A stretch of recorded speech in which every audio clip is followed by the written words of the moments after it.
বন্ধুরা, ফাল্গুনি রান্নাঘরে আপনাদের সবাইকে স্বাগত। আবারও চলে এলাম প্রতিদিনের মতো নতুন একটা রেসিপি নিয়ে। আজকে আমি বানাবো নতুনই একটা রেসিপি, এঁচড় দিয়ে মাছের ডিম। তো কীভাবে বানাবো ভিডিওটা প্রথম থেকে শেষ অবধি পুরো দেখতে থাকুন আর আমার সাথে থাকুন। আঁচটা খুব ভালোভাবে উঠে গেছে, আঁচে কড়াইটা বসিয়েও দেবো। আমি সব কিছু রেডি করে নিয়ে চলে এসেছি। কড়াইতে দিয়ে দেবো এখন জল।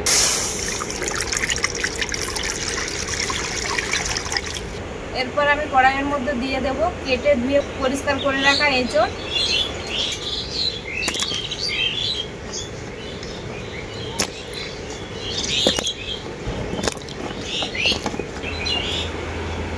এঁচড়ের মধ্যে আমি দিয়ে দেব পরিমাণ মতো লবণ আর দেব পরিমাণ মতো হলুদ গুঁড়ো। এরপর আমি এঁচড়টাকে খুব বেশি সেদ্ধ করব না, 40%-এর মতো সেদ্ধ করে নেব। তো ঢাকা দিয়েই সেদ্ধ করে নেব এঁচড়টা 40%-এর মতো। তো এঁচড়টা সেদ্ধ হতে থাক। আর এখানে আমি নিয়েছি মাছের ডিম। মাছের ডিমটা মাখিয়ে নেব। লবণ, হলুদের গুঁড়ো, লঙ্কা গুঁড়ো হাতে করে খুব ভালো করে মেখে নেব।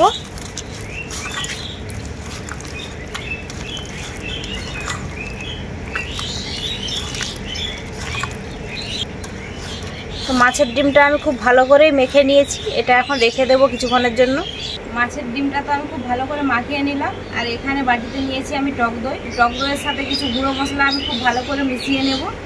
1 চামচ জিরের গুঁড়ো, 1/2 চামচ ধনে গুঁড়ো, হলুদ গুঁড়ো, শুকনো লঙ্কার গুঁড়ো।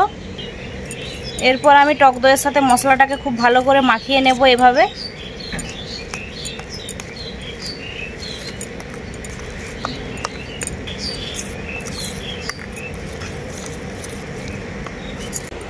টক দইয়ের সাথে আমি গুঁড়ো মশলাটাকে খুব ভালো করে মাখিয়ে নিয়েছি।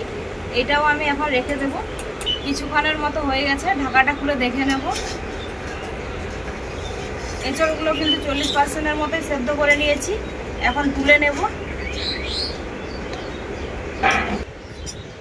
আমি তো এঁচড়গুলো খুন্তিতে করেই তুলে নিচ্ছি, বাড়ি থেকে ছান্তা আনিনি। তো আপনারা এটা ছান্তাতে করে তুলে নেবেন।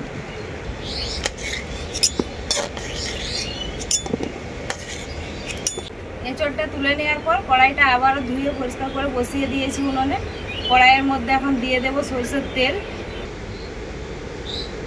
তেলটা খুব ভালোভাবে গরম হয়ে গেছে। এখন আমি আলু ভেজে নেব। তো মাছের ডিম আর এই এঁচড়ের রেসিপিতে আমি কিন্তু আলুও দেব। তো আলুগুলো আমি ভেজে নেব এখন। আলুর মধ্যে দিয়ে দেব পরিমাণ মতো লবণ আর দেব হলুদের গুঁড়ো। একসাথে আমি খুব ভালো করে আলুটাকে ভেজে নেব। আলুগুলোকে আমি খুব ভালো করে ভেজে নিয়েছি, এখন তুলে নেব।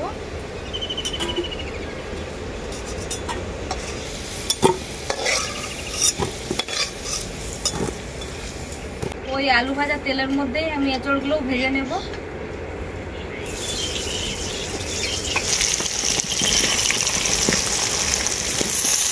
এঁচড়গুলোকেও আমি খুব ভালো করে ভেজে নেব। এঁচড়টাকেও আমি খুব ভালো করে ভেজে নিয়েছি, এখন তুলে নেব।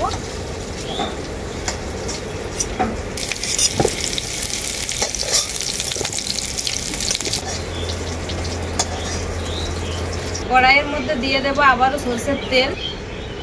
তেলটা খুব ভালোভাবে গরম হয়ে গেছে। মাছের ডিমটা এখন বড়ার মতো করে ভেজে নেব।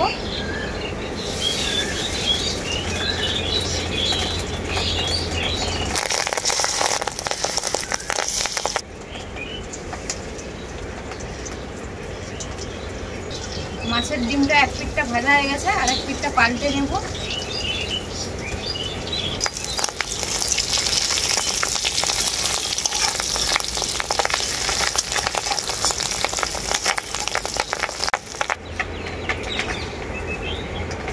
মাছের ডিমগুলো আমি 2-5টায় পাল্টে পাল্টে খুব ভালো করে ভেজে নিয়েছি, এখন তুলে নেব।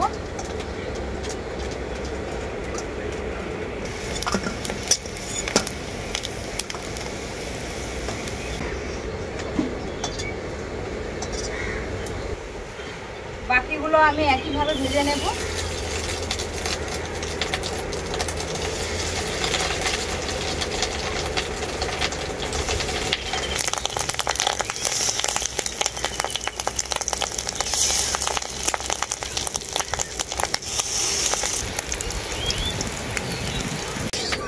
বাকি মাছের ডিমগুলো আমি একইভাবে ভেজে নিয়েছি, এখন তুলে নেব।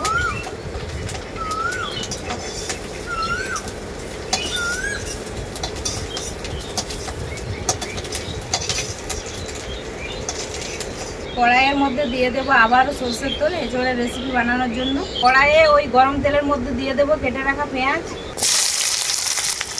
পেঁয়াজের মধ্যে দিয়ে দেবো পরিমাণ মতো লবণ। এরপর আমি পেঁয়াজটাকে খুব ভালো করে ভেজে নেব। পেঁয়াজটাকে আমি খুব ভালো করে ভেজে নিয়েছি। এখন আমি এর মধ্যে দিয়ে দেবো রসুন আর আদা বাটা।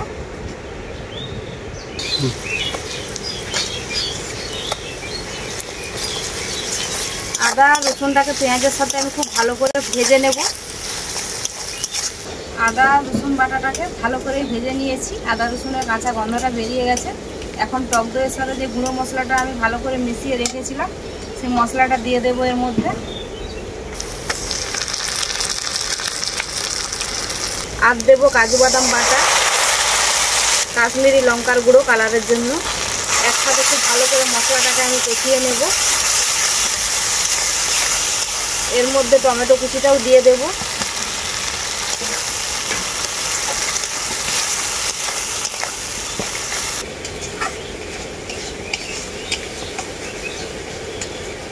মশলাটাকে আমি খুব ভালো করে কষাতে থাকবো, মশলার গা থেকে যতক্ষণ না তেল ছাড়ে। মশলাটাকে একসাথে আমি খুব ভালো করেই কষিয়ে নিয়েছি। মশলার গা থেকে তেল ছেড়ে গেছে। এখন আমি এর মধ্যে দিয়ে দেবো ভেজে রাখা এঁচোড় আর ভেজে রাখা আলু।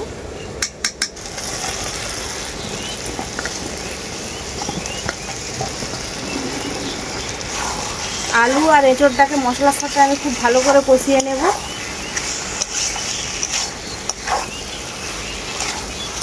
আলু আর এঁচোড়টাকে আমি মশলার সাথে খুব ভালো করে কষিয়ে নিয়েছি। দেখতে একদম কষা মাংসের মতো লাগছে। এখন আমি দিয়ে দেবো এর মধ্যে পরিমাণ মতো জল।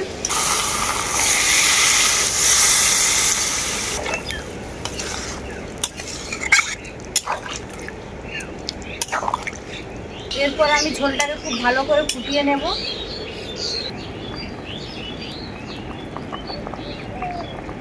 জল দেওয়ার পরে ঝোলটাকে আমি খুব ভালো করে ফুটিয়ে নিয়েছি। এখন ভেজে রাখা মাছের ডিমগুলো দিয়ে দেবো এর মধ্যে।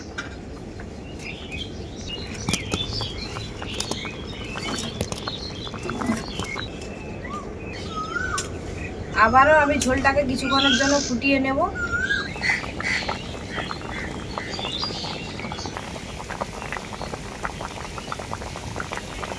আবারও আমি ঝোলটাকে খুব ভালো করে ফুটিয়ে নিয়েছি। এখন এর মধ্যে দিয়ে দেবো স্বাদ মতো চিনি। টক দই আর যেহেতু টমেটো দেওয়া আছে তাই টকটা ব্যালেন্স করার জন্য অল্প একটু চিনি দিয়ে দেবো এর মধ্যে। আর দেবো গরম মশলা।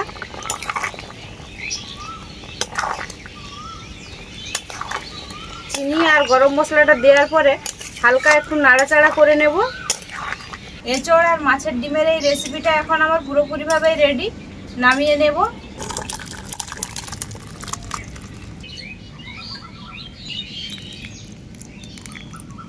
আপনারা অনেক রকমভাবে এঁচোড়ের তরকারি খেয়েছেন, কিন্তু এইভাবে একবার বানিয়ে দেখবেন, একদম নতুন স্বাদও পেয়ে যাবেন আর খেতেও দারুণ লাগবে।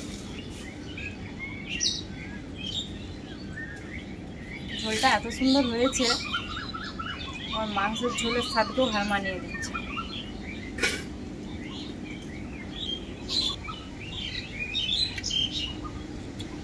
এঁচোড়টাও খুব সুন্দর সেদ্ধ হয়েছে, যেন মুখের ভিতরে মোমের মতো গলে যাচ্ছে।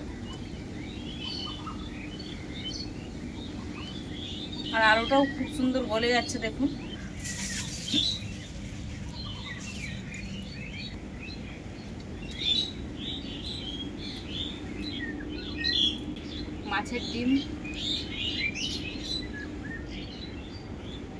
মাছের ডিমটাও খেতে একবার দারুণই লাগছে।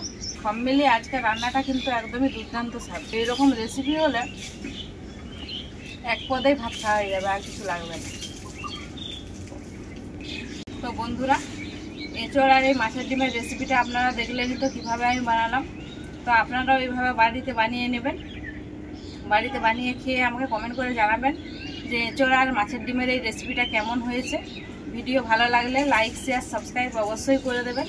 প্রত্যেক দিনের মতো আজকেও বলছি, আপনারা ভালো থাকবেন, সুস্থ থাকবেন, নিজেদের খেয়াল রাখবেন। আবার দেখা হবে পরবর্তী ভিডিওতে নতুন কোনো রেসিপি।